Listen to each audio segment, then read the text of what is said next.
ku xidhnow badda cas 24 TV.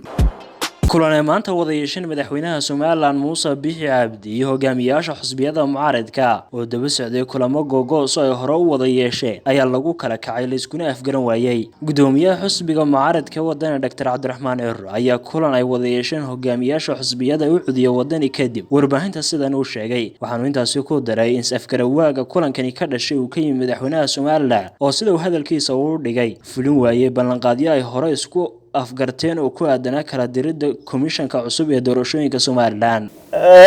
waxa ka warqabteen guddigii dhexdhexaadinta ee saddexda xisbi iyo madaxweynaha go'aamayna soo saareen 16 bishii 12aad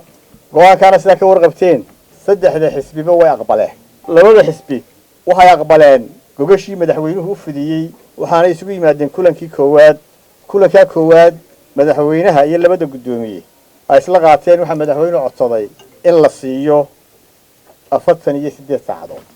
waxaanu ka wada hadalnay sidii loo fulin lahaa saddexdii qodob ay soo saareen guddiga dhexdhexaadintu ee ahaa kala dirista komishanka hadda jooga soo celinta komishankii hore iyo muddaynta xilliga doorashada oo aan ka dambayn 2020 maalinta koowaad waxaanu ku kala tagnay sidii madaxweynuhu uu ku kala diri lahaa komishankii hore waxaanu soo jeedinay inuu u raaco kala dirista komishanka bariiqii loo maray 2009 ee ahaa laga codsaday madaxweynaha inuu ka codsado komishanka inay iscasilaan 48 saacadood kadib waanu soo nimi madaxweynuhu wuxuu ku cudur daartay in hawlo jiray awgooda carwooyinyo ka mid ahaayeen iyo ergooyin dalka yimi waqtigu ku yaraaday waxaanu codsaday madaxweynuhu 14 maalmood oo kale si hawsha kala dirista loo soo dhameeyo hawlaha kale ee qodobada kalena loo guda galo markaas maanta waxaan isugu nimid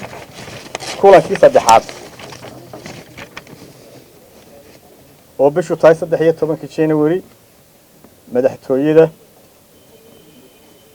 waxa shaqada ka soo qayb galay madaxweynaha iyo ku-xigeenka labada gudoomiye iyo xubno ka socda saddexda xisbi qaran oo dheeraada maanta madaxweynuhu waxaanu ka filaynay the progress report iyo wixii uu qabsoomay waxaana gunaanadkiisu noqday madaxweynuhu inaanu fulin karaynin kala diristii guddiga doorashooyinka ee hadda jooga arintaas oo uu ka gacan taagtay inuu fuliyo taasoo macnaheedu waxa yahay inaanay fulinaynin go'aamadii guddiga dhexdhexaadinta labada xisbi waxay ugu baaqayaan komishanka hadda jooga si dalka ay uga qabsoonto doorashooyin waqtiga ugu degdeg badan ee suurtagalka ah iyagoo u turaya dalkooda inay iscasilaan baan ugu baaqaynaa xisbiyada mucaaradka waxay kaloo cadaynayaan inay una soo jeedinayaan guddigii dhexdhexaadinta beesha caalamka shacbiga Soomaaliland inay doorka ay ku leeyihiin ay ka qaataan hawshan waxa kale oo ugu dambeyn labada xisbi isla qaateen inay isugu yimaad doonaan shirar joogto ah oo ay kaga tashanayaan talaabooyinka ay sida wada jirka u qaadi doonaan haddii la yiraahdo hadalkan hadda ka soo yeedhay hogaamiyaasha xisbiyada mucaaradka ayaa ku soo beegmaya iyadoo muddooyinkii u dambeeyay kulamo goos ay yeelanayeen madaxda